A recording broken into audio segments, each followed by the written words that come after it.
राजकुमार और चिड़िया। एक राज्य में एक राजकुमार रहता था। वो बहुत ही सुंदर और बुद्धिमान था। राजकुमार को प्रकृति से बहुत लगाव था। वो अक्सर महल छोड़कर जंगल में घूमता रहता था। एक दिन राजकुमार जंगल में घूम रहा था, तभी उसे एक घायल चिड़िया मिली। चिड़िया का पंख टूट गया था और वो उड़ नहीं पा रही थी।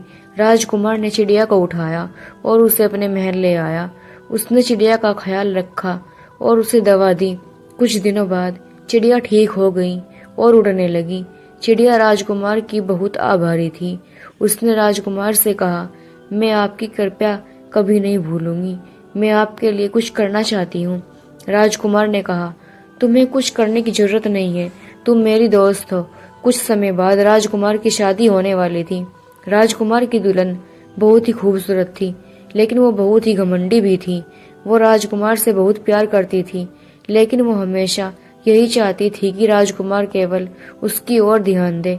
शादी के दिन दुल्हन ने एक बहुत ही सुंदर गाउन पहना हुआ था।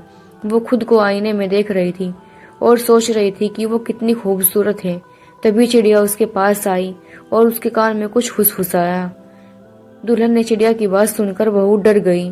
उसने राजकुमार से पूछा कि चिड़िया ने क्या कहा। राजकुमार ने कहा कि उसे कुछ समझ नहीं आया।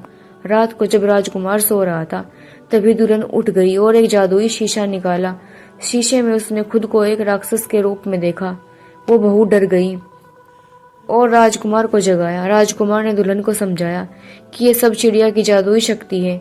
चिड़िया ने दुल्हन को इसलिए दिखाया ताकि वो अपनी गलती को सुधारे। दुल्हन को अपनी गलती का एहसास हुआ। उसने राजकुमार से माफी मांगी और कहा कि वो अब से कभी भी घमंड नहीं करेगी। राजकुमार ने दुल्हन को माफ कर दिया और दोनों खुशी खुशी रहने लगे। कहानी से सीख, घमंड करना कभी अच्छा नहीं होता है।